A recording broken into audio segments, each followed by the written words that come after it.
He had hung himself, and next to the body was a bowl of oranges and a vase of flowers on the dining room table.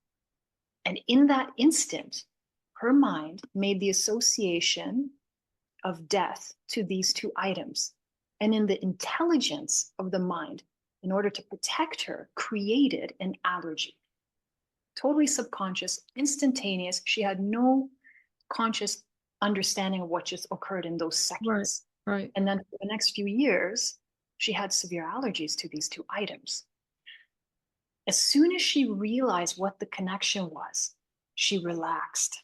She Right. realized, Yeah. I don't need to be afraid of these two items. They don't pose any threat. It's not dangerous. It Right. was an intelligent response in that moment to protect me. An allergy is there to protect you.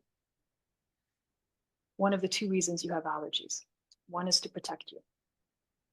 And because she no longer needed that protection, and she had done a lot of therapy over her husband's death, she was able to release the allergy.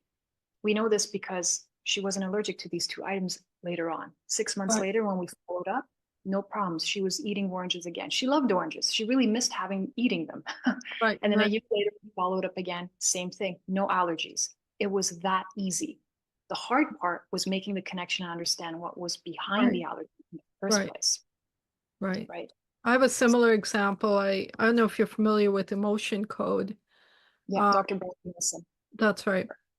I was just in a class and they were doing an example and they had us pick something, right? For me, it was, well, I have aversion to raisins.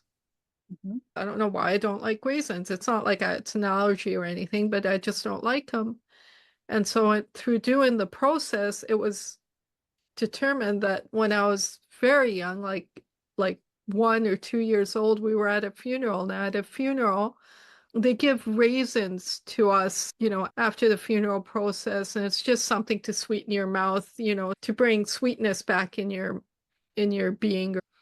I saw this scene where my child, me, is wiping the tears off my mom's eyes as they put a raisin in her mouth, or she puts a raisin in her mouth. And that was the reason why I didn't like raisins. Isn't that amazing? When I realized that, and that it had to do with that incident, you're right, it relaxed me, and I was able to eat raisins the next day, and I haven't had an aversion to raisins since.